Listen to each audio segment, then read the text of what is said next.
श्री गुरुदेव भगवान की जय।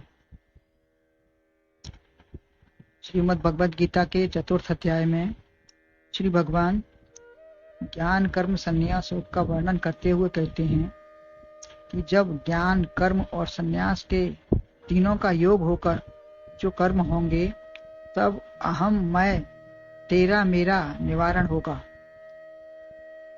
जब ज्ञान और संन्यास के साथ कर्म होंगे तभी अहम मम तेरा मेरा निवारण हो सकेगा, जिसमें हम लोग परेशान रहते हैं तेरा मेरा के कारण।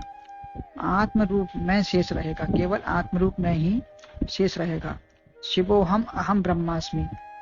इसके स्वरूप को जानकर तद रूप जब होंगे तब यज्ञ रूप जीवन होगा। और कल्याण तो मान लो इसी जन्म में अभी हो गया, फिर कल्याण के लिए कोई हमको राह नहीं देखनी पड़ेगी। ब्रह्म यज्ञ ही सबसे महान है।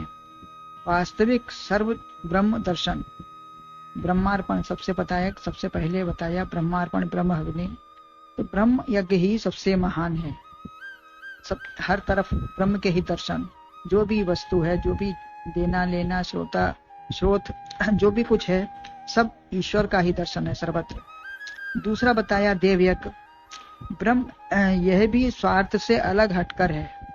भले ही सकाम हो तब भी ईश्वरीय भावना और शुद्ध भावना ही होती है।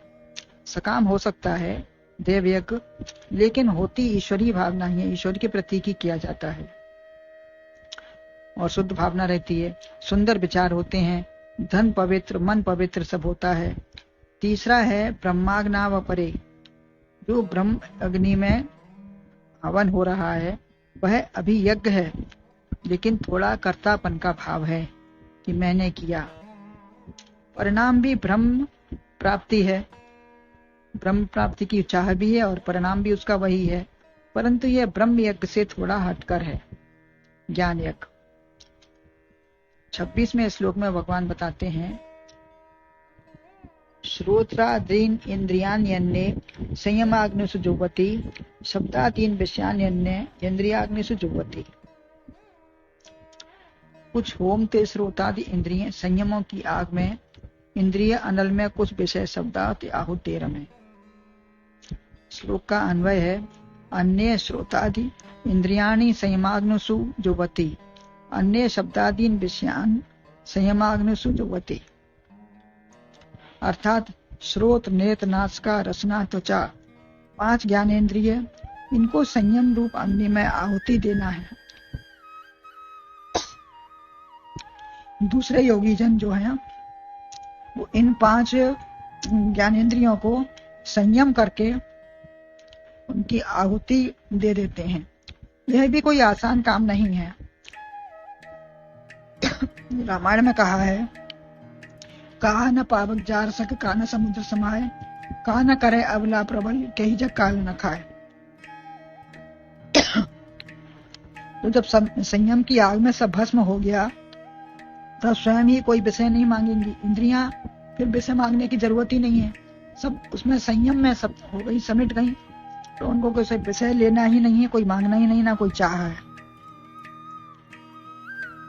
ना मन विचलित होगा और ना कोई आदेश देगा कि तुम यह काम करो, विषय भोगो।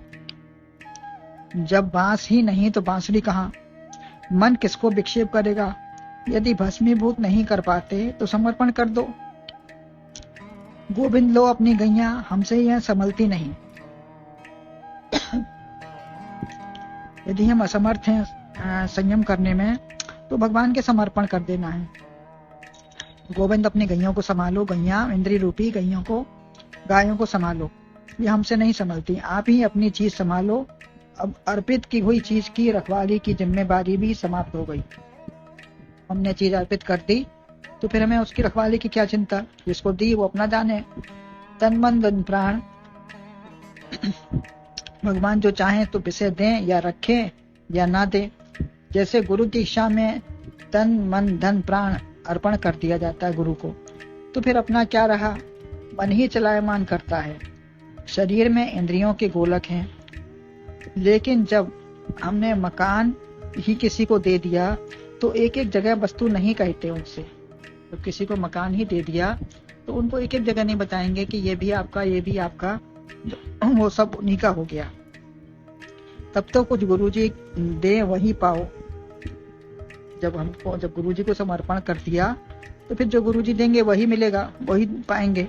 जैसे प्राचीन काल की तरह चाहे राजकुमार, क्षत्रिय, वैश्य, शूद्र कोई भी हो, सभी से भिक्षा मंगाकर और सबको भिक्षा मंगाकर लाते थे और अपनी इच्छा अनुसार गुरुजी उनको देते थे। भिक्षा लेकर आए सभी लोग और फिर गुरुजी को अर्पण कर दी, फिर गुरुजी ने जिसको जितना चाहा दिया। भारतीय संस्कृति का यही समर्पण भाव था। अब यह रहा नहीं, चंचलता आ गई। गृहस्थ आश्रम मर्यादित थे, उसके बाहर नहीं जाना है। गृहस्थ पर समाज, परिवार, धर्म, ईश्वर सबका उत्तरदायित्व होता है। संयम, व्रत, नियम, दान, पूजा ये संयमन के केंद्र हैं गृहस्थाश्रम में। वो भी निष्ठा पूर्वक हो, संयमन हो। इसी प्रकार वानप्रस्थ चाहे अलग रहें या साथ रहें। वानप्रस्थ में घर छोड़ने की आदेश देता है तो उसमें हम अब साथ रहें या अलग रहें, परंतु संयम व व्रतता से रहें। प्राचीन काल में पूर्ण रूप से संयम की अग्नि में इंद्रियों की आहुति दी जाती थी। सब आश्रमों में यह नियम था। आज बचपन से ही नहीं देखा सुना किया तो वैसा हो ही नहीं सकता। पहले बचपन से ही बच्चे गुरु आश्रम में पढ़ने जाते थे और वहीं से संयम नियम सब सीखते थे, गुरु के आज्ञा में रहते थे। लेकिन अब तो कुछ ये सब न देखने में है न करने में है। अब हो ही नहीं सकता। कैसे जानेंगे आगे की संतति? थोड़ा आसान रास्ता बताते हैं। इंद्रियों की अग्नि में शब्दादि जो विषय हैं, शब्द, स्पर्श, रूप, रसगंध, तो विषयों की आहुति दे दो। इन विषयों की आहुति दे दो। अब इनको कैसे विषयों की आहुति देना अलग है। इंद्रियों को विषय, परंतु हवन कर दो। संयम से उनको हवन करना है, उनको छोड़ देना है। जिसका जितना नियम है उतना ही आहुति देंगे। साकल्य चढ़ाकर आप चाहें कि वही हमें फिर से मिल जाए वापस, तो सीधा अन्न तो वह सीधा नहीं दे सकती। ऐसे ही इंद्रियों की अग्नि में उसको अन्न को, साकल्य को चढ़ाकर वो सीधा हमको वापस नहीं मिलेगा।